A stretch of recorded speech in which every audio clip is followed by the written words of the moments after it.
Hello, hello, hello. It's Teacher Will, and in today's video, I want to talk about the word community. And I'm really excited about this video because I woke up inspired thinking about this word. And hopefully, this word and this video will help you to achieve your English goals.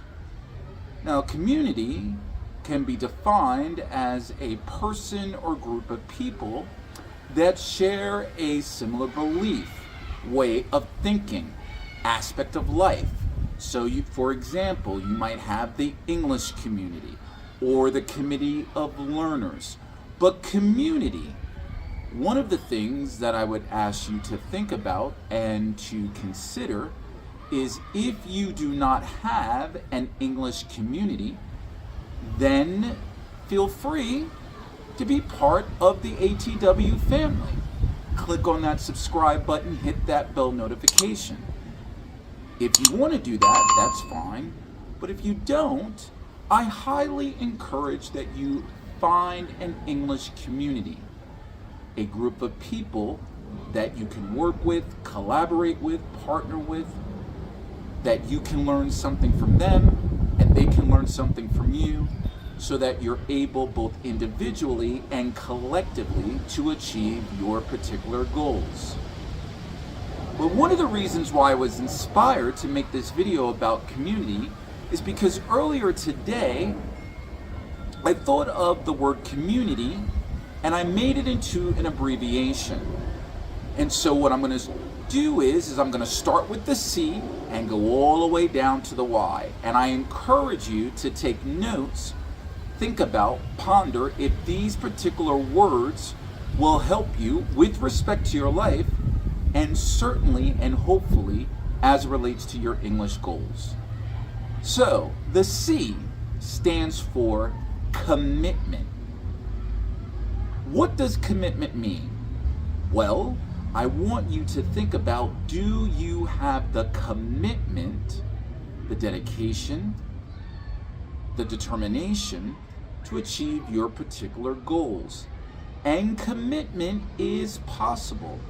There are times in my own life where I have not been, form of the word, necessarily committed in terms of achieving my particular goals, or I lack commitment. And if that's you, or if you've been in my particular situation, commitment in English takes, I believe, having an understanding of what you're trying to achieve, why you're trying to achieve it. And commitment takes practice, it takes resolve, it takes understanding whatever your goals are. So, the C stands for commitment. The O, open. Are you open to learning different ways of learning English? Are you open to learning the full variety of English? Are you open to learning how to improve your pronunciation? Or are you open in terms of understanding different accents that are non-native? Or are you open to actually doing a self-assessment and asking yourself, hey, wait a minute, am I open to possibly finding a teacher? So the O stands for open. Now, we have two M's. The first M stands for maturity. Do you have the maturity, the growth, the evolution? Are you mature enough? Do you have the maturity, for example, that if you're not achieving your particular goals in English that you want, do you have the maturity to ask for help? Possibly friends, loved ones, or even a teacher. So the first M stands for maturity. Now the other M, it might sound or might be a little controversial to some of you, but do you have money? What do I mean by money? There are many different ways to learn English. If you are one where you're learning English by yourself, that is fine. But if you're not comfortable with the particular results, or if you're not comfortable where you are with your English, then I encourage you to find a teacher, coach, mentor, whatever you want to call it. But if you do that, understand that teaching is a service, so you need money. And one of the things that I would encourage you to think about is this. If you find a teacher, it is your responsibility to know, establish a budget, and figure out how much money you are willing to make an investment in yourself. Because teaching is a job. Don't assume that a teacher is going to give you their services for free. There are very few things in life that I've recognized that are for free. So the second M is money. The U stands for understand. Understand, comprehend. Do you understand in your English journey? Do you understand the particular things that you're trying to achieve? Do you understand what your goals are? And I recommend that your goals should be SMART. Do you understand proper pronunciation or intonation? Understand is the U. Now I like the N. The N stands for nerve. Do you have the nerve, the steadiness to achieve your English in a difficult situation? Think of nerve, or I like to think of nerve as boldness.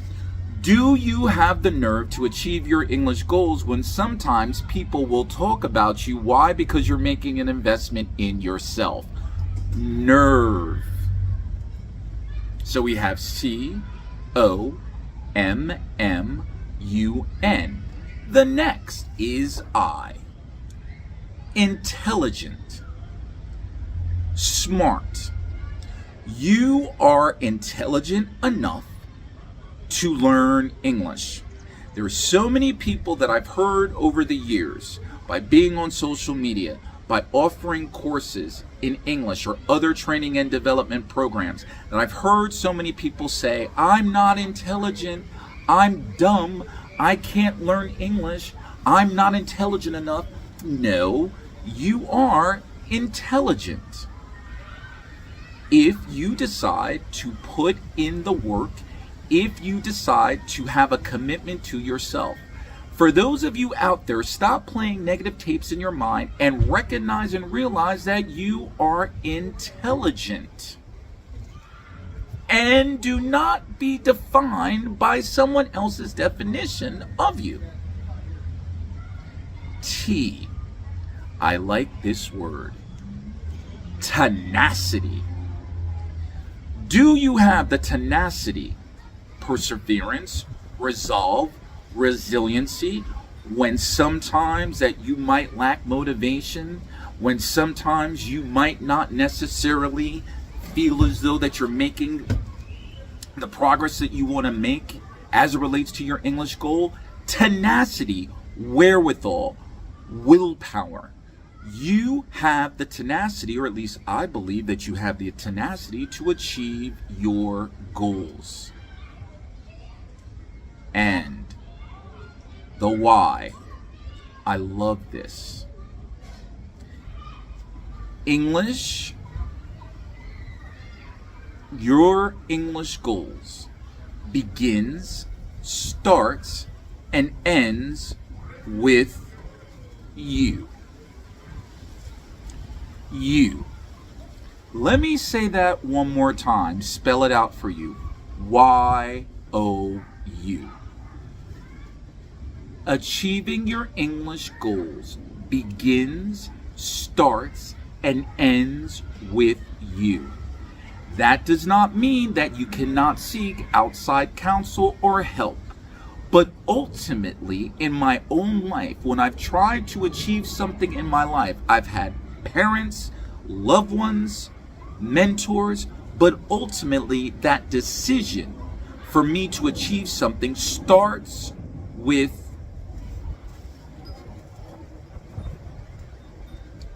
you. Why is that important? Because ultimately you will make the decision of how much work you're going to put in. Are you going to be consistent? Are you going to be committed? It starts with you.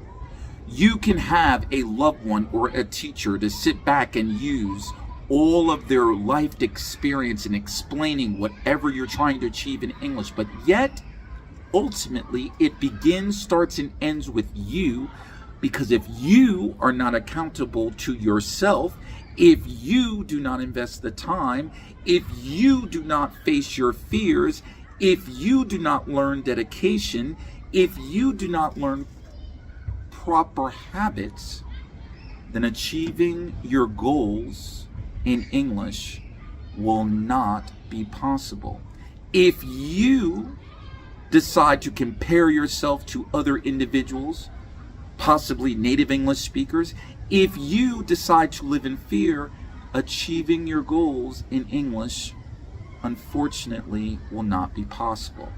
And that's the beautiful thing of life, I believe. It's about you. There you have it, community. Yes, I believe it's important to find an English community, to establish an English community where you can work with those individuals, both individually and collectively. You can help each other. So find yourself an English community. Be part of the ATW family if you want, and find other communities out there. Community as an abbreviation. Commitment, open, maturity, money, understand, nerve, intelligent, tenacity, and you. Y-O-U. I hope you enjoyed this video. Let me know what you think in the comments section. Thank you very much for listening. I was inspired by this video. Community. I'll see you soon. And remember, keep learning.